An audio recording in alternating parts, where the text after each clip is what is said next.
Hello all, அடுத்து ஒரு time work சம்மு வாங்க பார்க்கலாம். இது கொஞ்சம் அட்வான்ஸ் சம்மர் தான், ஆனால் வெரி ஈஸியாக தப்பு பண்ணுவீங்க.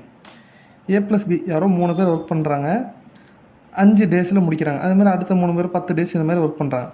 இந்த மாதிரி நிறைய கொடுத்தா ஃபஸ்ட்டு என்ன பண்ணால் எல்சிஎம் எடுக்கணும். 5, 10, 15, 30க்கு எல்சிஎம் எடுத்தோம்னா 30 தான் வரும் எல்சிஎம். இது என்னன்னா டோட்டல் ஒர்க்கு.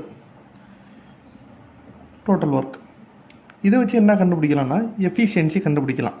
30/5 போட்டால் வரும் 6. இந்த 3 பேரோட எஃபிஷியன்சி பார்த்திங்கன்னா 6. 5 நாள் ஒர்க் பண்ணுறாங்க, எஃபிஷியன்சி 6.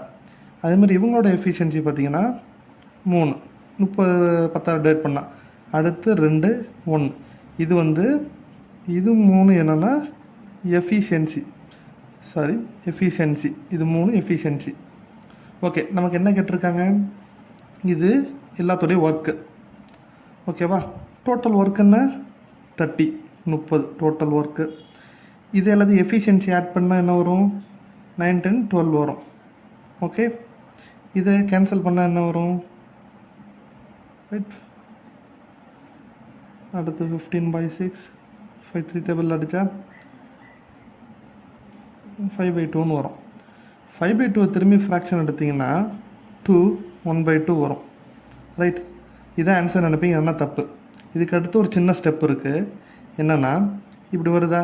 இங்கே ஆக்சுவலாக பாருங்கள், A 3 வாட்டி வந்திருக்கும், B 3 வாட்டி வந்திருக்கும், C 3 வாட்டி வந்திருக்கும். இந்த ஃப்ராக்ஷனோட 5/2 இதை 3ஆல் மல்டிப்ளை பண்ணணும். ஏன்னா 3 வாட்டி வந்திருக்கு.